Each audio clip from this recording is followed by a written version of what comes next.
Your father named you Major, Major, Major. You can call me Caleb, even just Cal would be okay. Hey, fellas, this guy's name is Major, Major, Major.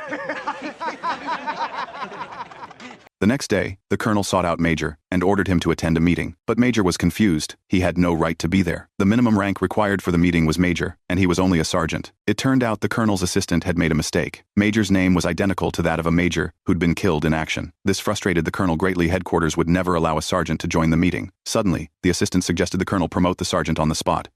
Sergeant Major, congratulations. I'm hereby promoting you to a major.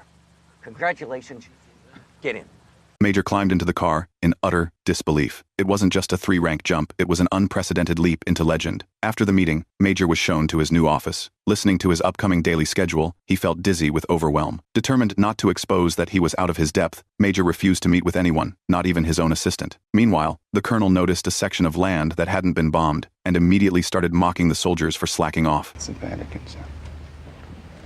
The colonel quickly backtracked, switching gears to praise all the soldiers and then rewarded them with doubled workloads. The troops were on the verge of collapsing. Finally, they got their much-needed leave. Lounging comfortably by the beach, one of the guys decided to show off his top-tier flying skills. He took an American military jet and flew it ultra-low over the shore, just to scare the guys on the ground. But the boys on the beach weren't about to back down. They held up their javelins and taunted him, daring the pilot to do it again. Sure enough, the pilot came roaring back, pulling another low pass. But this time, the jet suddenly lost control. It took away his comrade's life. In an instant, everyone was left frozen in shock, too stunned to speak. The pilot snapped on the spot. He veered the jet toward the remaining soldiers on the shore. Luckily, the crowd scattered just in time, but the pilot wasn't so fortunate. He plowed straight into the mountaintop, dying in a fiery crash. John watched in disbelief from the ocean, his desire to retire burning stronger than ever. But there was a ridiculous rule in the military. Catch-22. Only a madman could apply for a flying exemption. But the second you volunteered to apply, it proved you were sane, so you couldn't get exempt. His request was shot down, and instead, his missions were doubled. By regulation, pilots could go home after 50 combat flights. But the higher-ups held absolute power. If you hadn't completed special assignments, they could keep adding flights indefinitely. So, the pilots were trapped in an endless loop. They could never retire. Either they died in battle, or they waited for the war to end.